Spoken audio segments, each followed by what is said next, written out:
Hello viewers, आज हम देखेंगे आरएनए। आरएनए क्या होता है। कौशल ने बताया था कि न्यूक्लिक अम्ल दो प्रकार के होते हैं, डीएनए और आरएनए। लास्ट टर्न पर हमने देखा था डीएनए, उसकी संरचना देखा, वाटसन क्रिक का मॉडल देखा और उसके प्रकार देखे।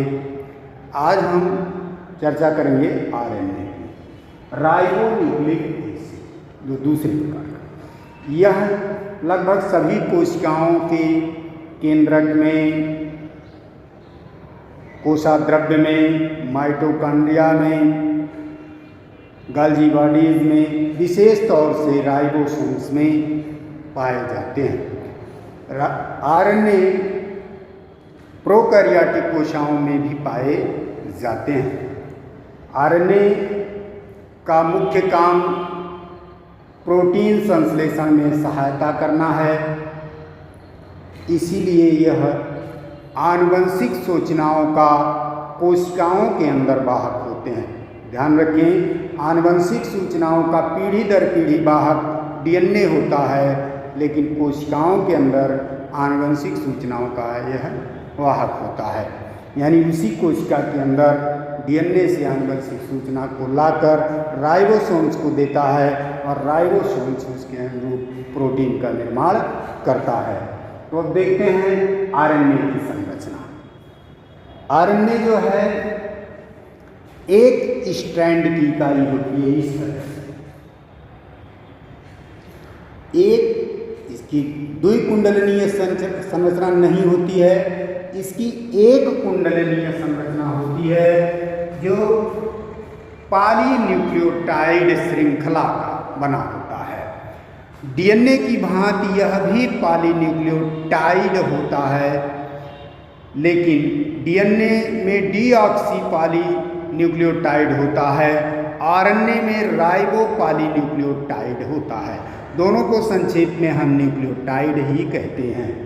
तो एक न्यूक्लियोटाइड के अणु में एक राइबोज शर्करा, एक नाइट्रोजनस बेस और एक फास्फेट अणु, तीनों प्रकार के अणु मिलकर के एक न्यूक्लियोटाइड बनाते हैं।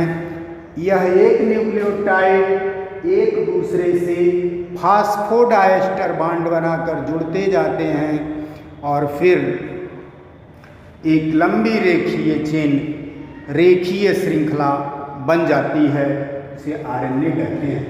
आरएनए की संरचना में डीएनए की भांति ही तीन प्रकार के अणु होते हैं, फास्फोरिक एसिड, राइबोज शुगर और nitrogenous base. Phosphoric acid, ribose sugar और नाइट्रोजनस बेस में एडेनिन, यूरेसिल, गुआनिन और साइटोसिन होता है, जबकि डीएनए में यही यूरेसिल के स्थान पर थाइमिन होता था।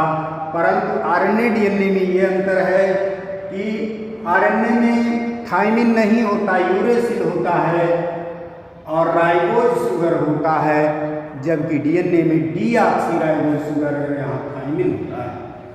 अब देखिए न्यूक्लियोसाइड। न्यूक्लियोसाइड क्या होते हैं? डीएनए की भांति इसमें भी एक शुगर अणु और एक नाइट्रोजनस बेस, ये जो चार प्रकार के नाइट्रोजनस बेस हैं, एक एक शुगर अणु से जुड़ते हैं। तो एक शुगर का अणु और एक एडेनिन का अणु जुड़ा, एडेनोसिन नामक न्यूक्लियोसाइड बना। फिर एक राइबोज शर्करा गुआनिन जुड़ा तो गुआनोसिन नामक न्यूक्लियोसाइड बना।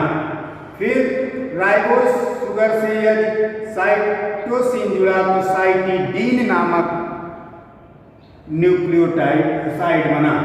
फिर राइबोज शुगर से यूरेसिल जुड़ा तो यूरेडिन नामक न्यूक्लियोसाइड बना। देखिए बच्चों, ये दोनों प्यूरिन क्षार हैं, इसीलिए सीन लगा है। ये दोनों पिरिमिडीन क्षारक हैं, इसलिए इसमें डीन लगा है। अब न्यूक्लियोटाइड, अब इसी न्यूक्लियोसाइड में यानी R+A के साथ फास्फोरिक एसिड जुड़ गया, यानी तीनों अब ये एक इकाई बन गई इसे न्यूक्लियोटाइड कहते हैं, जिसका नाम अगर एडेनिन है इसमें एडेनिन मोनोफास्फेट, गुआनिन है तो गुआनोसिन मोनोफास्फेट, साइटिडीन है तो साइटिडीन मोनोफास्फेट, यूरेसिल है तो यूरेसिल मोनोफास्फेट होता है। इस प्रकार से आप देखें कि आरएनए में 4 प्रकार के न्यूक्लियोसाइड और डीएनए और 4 प्रकार के न्यूक्लियोटाइड होते हैं। न्यूक्लियोसाइड क्या होते हैं? न्यूक्लियोसाइड जब शुगर मॉलिक्यूल और बेस मॉलिक्यूल जुड़ते हैं तो ये न्यूक्लियोसाइड बनता है। इस तरह से 4 न्यूक्लियोसाइड हुए। और न्यूक्लियोटाइड क्या है? शुगर मॉलिक्यूल प्लस बेस और प्लस फॉस्फोरिक एसिड जब जुड़ता है तो वो जो है न्यूक्लियोटाइड बन जाता है। यानी ये भी कह सकते हैं कि न्यूक्लियोसाइड में फॉस्फोरिक एसिड जुड़ने से न्यूक्लियोटाइड बन जाता है। आरएनए की संरचना एक सूत्रीय होती है। देखिए ये शुगर मॉलिक्यूल राइबोज शुगर है, उससे ये एडेनिन जुड़ गया और इसी से एक फॉस्फेटॉन जुड़ गया। अब यह एक न्यूक्लियोटाइड हो गया। फिर दूसरा ये फॉस्फेट जोड़ेगा, इस बांड को फॉस्फोडाइएस्टर बांड कहते हैं और इस बांड को एन ग्लाइकोसिडिक बांड कहते हैं।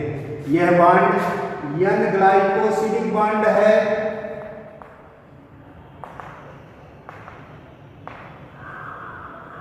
और यह बांड फॉस्फोडाइएस्टर बांड है।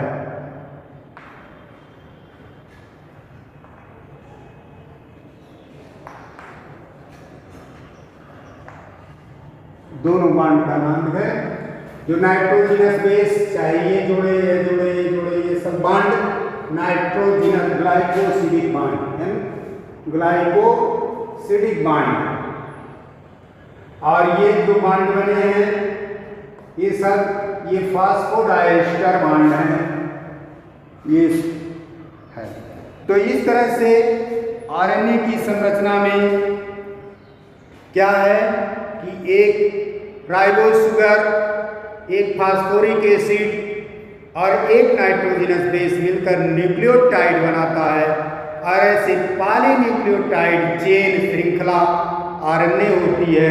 आरएनए श्रृंखला एकहरी होती है, यानी एक ही श्रृंखला की होती है, जिसे यह सरल प्रकार का होता है। अब आप देखते हैं आरएनए के प्रकार।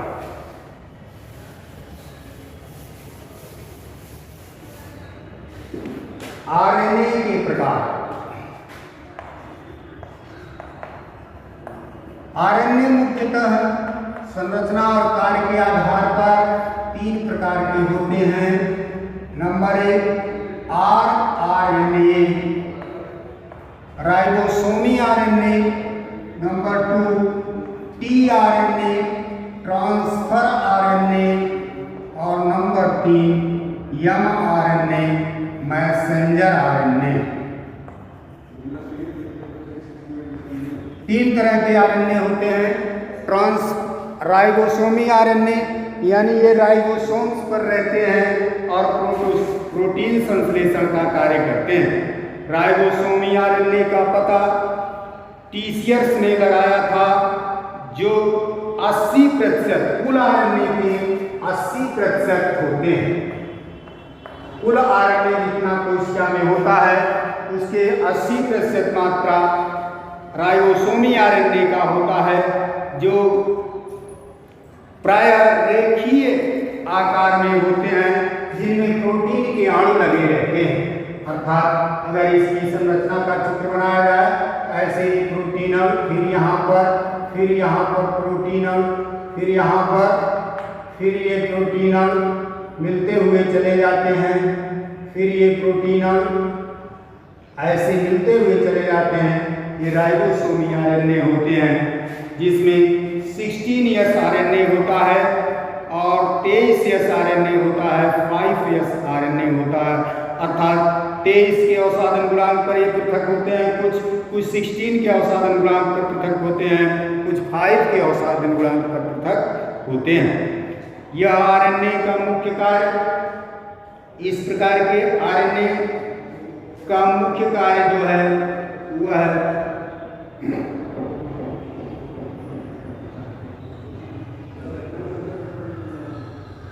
पेप्टाइड एमिनो अम्लों के पेप्टाइड बंधों को जोड़कर प्रोटीन्स का निर्माण करते हैं और राइबोसोम्स की दोनों इकाइयों के बीच में, राइबोसोम्स की दोनों इकाइयों पर पाए जाते हैं। तो आरआरएनए की संरचना या कोशिका में 80% पाए जाते हैं।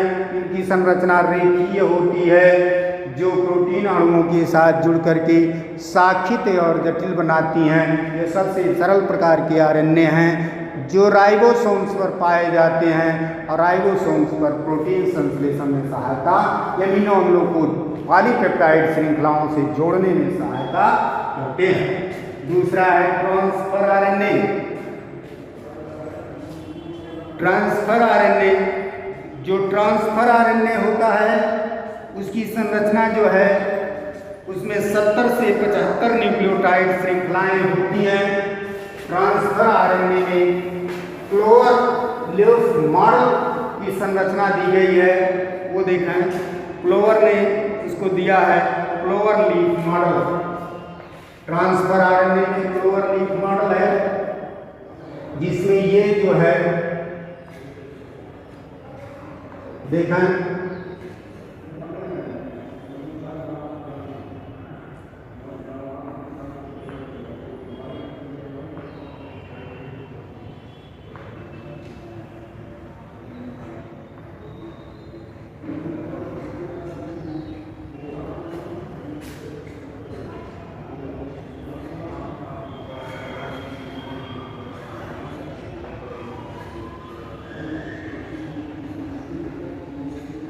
ये क्लोवर लीफ मॉडल है जिसमें एडेनिन थायमिन जुड़े हुए हैं।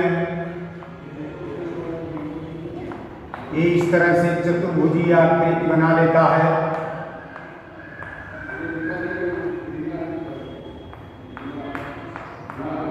Adenine thymine, adenine uracil, cytosine guanine, guanine cytosine, इस तरह से adenine uracil, uracil adenine cytosine guanine ये सब बनते हैं। इसकी चारों भुजाएं को हम इधर इसे टी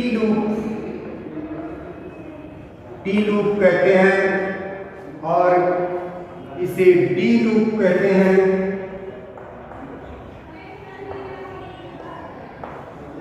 और ये जो है कोडोन, एंटी कोडोन लूप है, एंटी कोडोन लूप। और ऊपर का जो ओपन है वह एमिनो एसिड है, तो इसका मतलब अटैचमेंट साइड है, यानी एसेप्टर लूप कहते हैं या एसेप्टर आर्म कहते हैं। इसमें एक बड़ा होता है, एक छोटा होता है, ये है एसेप्टर आर्म। जो कोडोन लूप होता है उस पर जो है GAA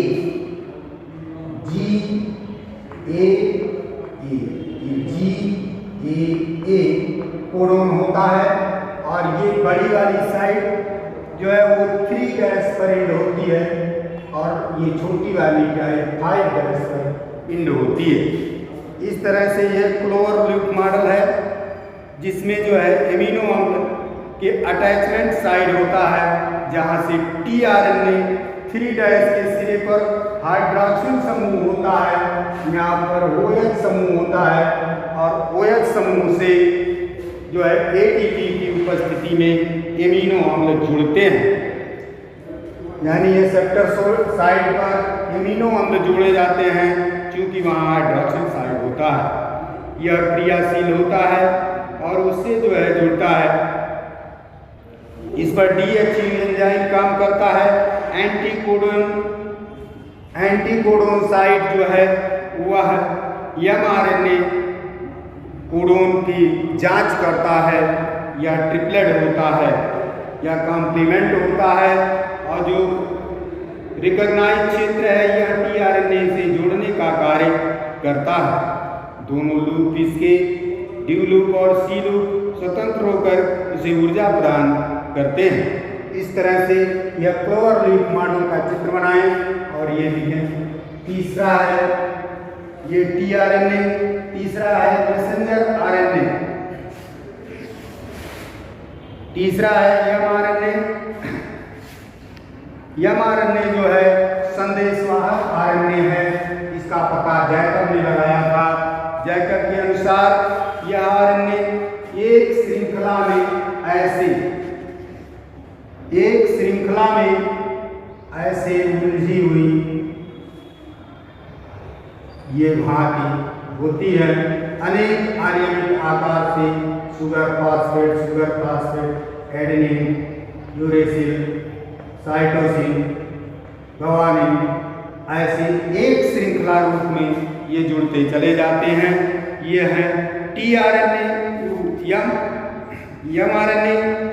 एमआरएनए जो है का पता जैकब ने लगाया था, और इनका अणुभार जो है 50,000 से 2 लाख तक होता है, डाल्टन तक होता है। इनका जीवन काल सबसे कम होता है, 2 से 3 मिनट का होता है, और ये जो है पॉलीसिट्रोमिक या पॉलीजेनिक भी कहलाते हैं।